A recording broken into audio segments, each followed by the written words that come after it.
இன்றைய தினம் திராவிட முன்னேற்ற கழக அரசு 2026-27 இடைக்கால நிதிநிலை அறிக்கையை இன்றைக்கு சட்டமன்றத்தில் தாக்கல் செய்துள்ளது. கடந்த 5 ஆண்டுகளாக தமிழக மக்களை வாட்டி வைத்த திராவிட மாடல் என்ற பெயரால் நடத்தப்பட்ட ஏமாற்று மாடல் திமுக அரசு தனது கடைசி பட்ஜெட் பேரவையில் தாக்கல் செய்துள்ளது. இன்று காலை நாங்கள் தமிழ்நாடு சட்டமன்றத்தில் மாபெரும் காதுகுத்தும் விழா அழைப்பதிலை அனைத்து ஊடகங்களுக்கும் அளித்திருக்கின்றோம். அதை நீங்கள் பார்த்திருப்பீர்கள்.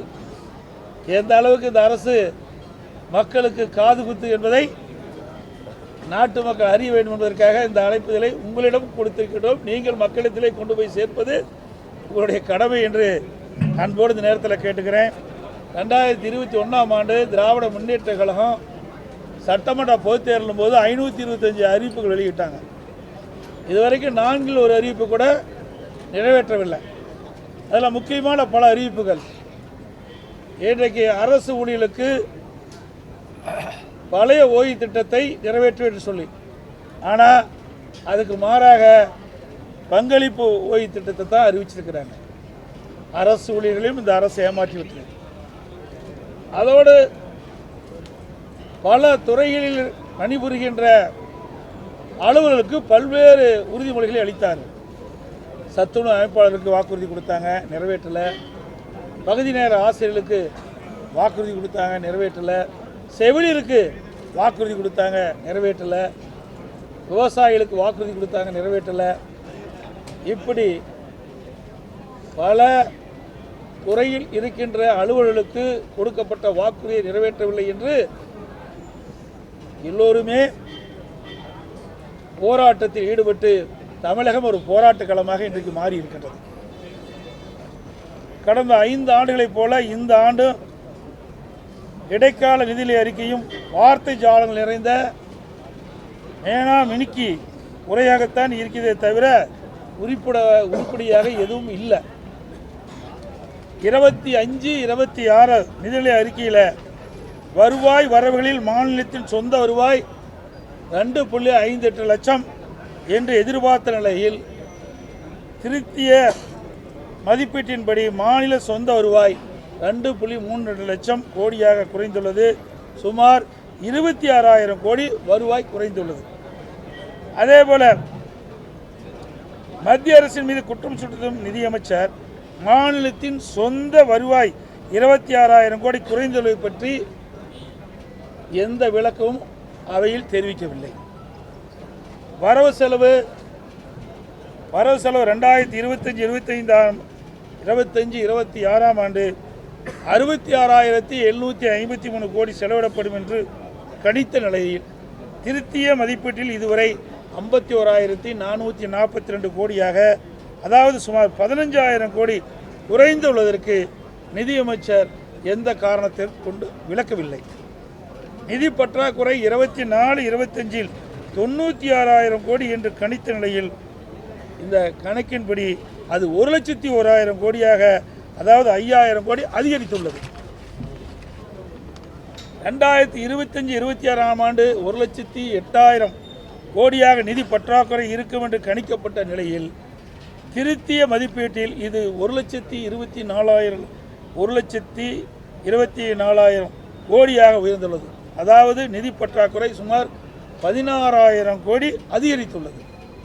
2026-27 இடைக்கால பட்ஜெட்டில் நிதி பற்றாக்குறை 1,22 லட்சம் கோடியாக இருக்கும் என்று குறிப்பிட்ட நிலையில் திருத்திய மதிப்பீட்டில் கண்டிப்பாக இது உயரும். இந்த ஆண்டு நடப்பாண்டு 2026-27 1,22,000 கோடி பற்றாக்குறைக்கு சொல்கிறாங்க. திருத்திய மதிப்பீடு இன்னும் குறை இருக்குது. இவ்வாறு நிதி பற்றாக்குறை அதிகரித்து கொண்டே சென்றால் அதை ஈடு செய்ய மக்கள் மீது வரிச்சுமை மற்றும் கடன் வாங்கும் அளவு கூடும். இது மாநில வளர்ச்சிக்கு உகந்ததல்ல. திரு ஸ்டாலின் ஆட்சிக்கு வந்தவுடன் திரு ரகுராமன் ராஜன் அவர்கள் தலைமையில் நிதி மேலாண்மை குழு அமைத்து மாநில நிதிநிலை சீர் செய்யப்படும் என்று சொன்னாங்க. இதுக்கு ஒரு நிபுணர் குழு அமைச்சாங்க. இந்த நிபுணர் குழு அமைத்த பிறகு தான் அதிக கடன் வாங்கியிருக்கிறாங்க தமிழ்நாட்டில். ஆனால் இன்றைய நிதி நிலைமையோ மாநிலத்தின் கடன் உயர்ந்தும் மக்கள் மீது வரிச்சுமை மற்றும் கடன் சுமை அதிகரித்துள்ள தவிர வேறொன்றும் இந்த அரசில் சாதனை எதுவும் இல்லை. எனவே தான் திரு ஸ்டாலின் இன்றைக்கு நாம் குறிப்பிடுவது பொம்மை முதலமைச்சர், நிதி நிர்வாக திறனற்ற அரசு என்று குற்றம் சாட்டுகிறது. இன்றைய மாநில நிதிநிலை அறிக்கையிலும் வேளாண் துறை நிதிநிலை அறிக்கையும் ஏறத்தாழ சுமார் 5 மணி நேரம் 2 அமைச்சர்களும் உரை நிகழ்த்தினார் தவிர வரவு செலவு திட்டம் பற்றி உருப்படியாக எதுவும் இல்லை. குறிப்பாக சொல்ல வேண்டுமென்றால் இந்த 5 ஆண்டு காலத்தில் இந்த அரசு என்ன பணிகளை செய்தார்களோ அதை வரிசைப்பற்றி அடுக்கி வார்த்தைகளுக்கு அழகு கூட்டி சாதனை என்ற பெயரில் படித்தார்களே தவிர வேறு ஒன்றும் இல்லை. இன்றைக்கு வேளாண் பட்ஜெட் என்று விவசாயிகளை ஏமாற்றிக்கின்ற ஒரு பட்ஜெட்டை போட்டிருக்காங்க. இந்த பட்ஜெட்டில் பார்த்தீங்கன்னா பல துறைகள் அடங்கி வேளாண் பட்ஜெட். இதில் பால்வளத்துறை, மீன்வளத்துறை, உணவுத்துறை, கூட்டுறவுத்துறை, உள்ளாட்சியில் கிராமப்புற சாலைகள், கால்நடைத்துறை, இப்படி பல துறைகளுக்கு ஏற்கனவே ஒவ்வொரு துறைக்கும் ஒரு மானியம், அது ஒவ்வொரு துறைக்கும் ஒரு அமைச்சர் இருக்கிறாங்க. அந்த அமைச்சர் அப்பப்போ மானிய கோரிக்கை வருகின்ற பொழுது அந்த கருத்தை சொல்வார். இதையெல்லாம் உள்ளடக்கி தான் வேளாண்மை துறை. வேளாண்மை துறை என்பது ஒரு தனி துறையாக இருக்க வேண்டும். அதில் நீர்வளத்துறையும் சேர்த்துக்கிட்டாங்க. ஆக இப்படி விவசாயிகளை ஏமாற்றுகின்ற ஒரு பட்ஜெட் தான் வேளாண் பட்ஜெட் என்பதை இந்த நேரத்தில் தெரிவிக்கிறேன்.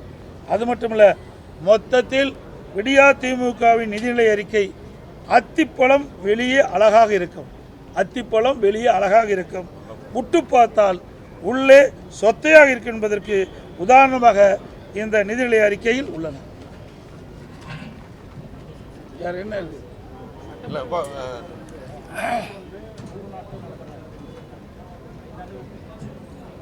இதெல்லாம் சட்டமன்றத்தில் பேசலான்னு இருந்தேன், நீங்கள் இப்போவே கேட்டுட்டீங்க. இது ஒரு அறிவிப்பை செஞ்சேன். 525 அறிவிப்புகள் வெளியிட்டாங்க. அதில் 1/4 அறிவிப்புகள் தான் நிறைவேற்றிருக்கிறாங்க. எஞ்சிய அறிவிப்புகள் நிறைவேற்றப்படலை. இதற்கு வெள்ளை அறிக்கை வெளியிட வேண்டும் என்று நான் அடிக்கடி குறிப்பிட்டேன். ஊடகத்தின் வாயிலாக, பத்திரிகையின் வாயிலாக, சட்டமன்றத்தில் தெரிவித்தேன். அதுக்கு பதிலே இல்லை. ஆனால் முதலமைச்சர், திராவிட முன்னேற்ற கழகத்தில் இருக்கின்ற அமைச்சர்கள் பெரும்பாலானோர் 95% அறிவிப்புகள் நிறைவேற்றப்பட்டதாக சொல்கிறாங்க. அத்தனையும் போய் நீங்கள் கேட்ட மாதிரி சட்டமன்றத்தில் ஒரு வருடத்திற்கு 100 நாட்கள் சட்டமன்ற நிகழ்ச்சி நடைபெறும் என்று சொன்னாங்க. ஆனால் மொத்தமே ஒரு 140 நாள் தான் இருக்குன்னு நான் கருதுகிறேன். இவ்வளோ தான் 5 வருஷத்துலையும் சேர்த்து இந்த அரசாங்கம் இந்த சட்டமன்ற நிகழ்ச்சி நடத்தியிருக்கு. தொடர்ந்து போராட்டம், கிராம உதவியாளர் போராட்டம் ஒரு பக்கம், ஊராட்சி செயலாளர் ஒரு போராட்டம், விவசாயிகள், கறிக்கோழி விவசாயிகள் அந்த போராட்டம் தொடர்ந்து நடந்துட்டு இன்னும் முடிஞ்ச பாடு இல்லை. இப்போ இங்கே சட்டமன்ற கூட்டத்தொடரில் ஒவ்வொரு முறையும் வாக்குறுதி கொடுத்துட்டு வராங்க, பேச்சுவார்த்தை நடத்திட்டு வராங்க. இப்போ நீங்கள் இப்போ எதிர்கட்சி சார்பாக நீங்கள் அந்த போராட்டத்தில் ஈடுபடுறவங்களுக்கு என்ன ஆதரவு தர போகிறீங்க? ஏற்கனவே இது குறித்து சட்டமன்றத்தில் நான் கவன ஈர்ப்பு கொண்டு வந்து இந்த அரசுடைய கவனத்துக்கு கொண்டு வந்து, அப்படி கொண்டு வந்தும் இந்த அரசு அந்த கறிக்கோழி வளர்க்கின்ற அந்த விவசாயிகளுக்கு எந்த உதவியும் செய்யலை, எந்த நடவடிக்கை எடுக்கலை. இன்றைக்கு அந்த கறிக்கோழி கொள்முதல் செய்கின்ற அந்த நிறுவனத்திற்கு தான் இவர்கள் உதவியாக இருக்காங்க.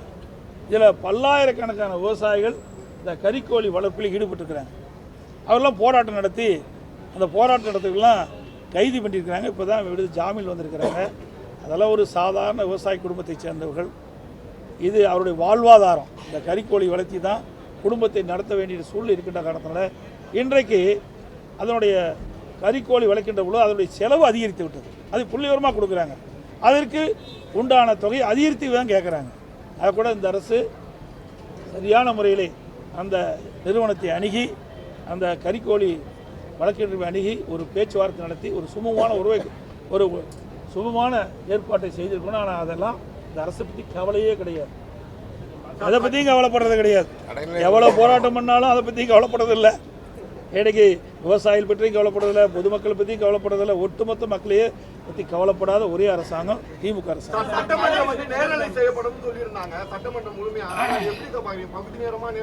அதாவது நான் பேசும்போது வராது, லிங்க் கொடுக்க மாட்டாங்க. அதையும் பேசும்போது மட்டும் லிங்க் வரும். நான் என்ன கேள்வி கேட்டேன்னு அதை ஒளிபரப்பினா தான் அதற்கு உண்டான பதில் சரியா தவறா என்று மக்கள் புரிந்து கொள்ள முடியும். பல முறை சட்டமன்றத்தில் பேசிட்டோம், நீதிமன்றம் வரைக்கும் போனோம், அங்கேயும் இது வரைக்கும் பெண்டிங்கில் தான் இருக்குது. இன்னும் அதுக்கு முழு தீர்ப்பு கிடைக்கல. அதனால் இதுக்கெல்லாம் விரைவாக விடிவு காலம் வரும்.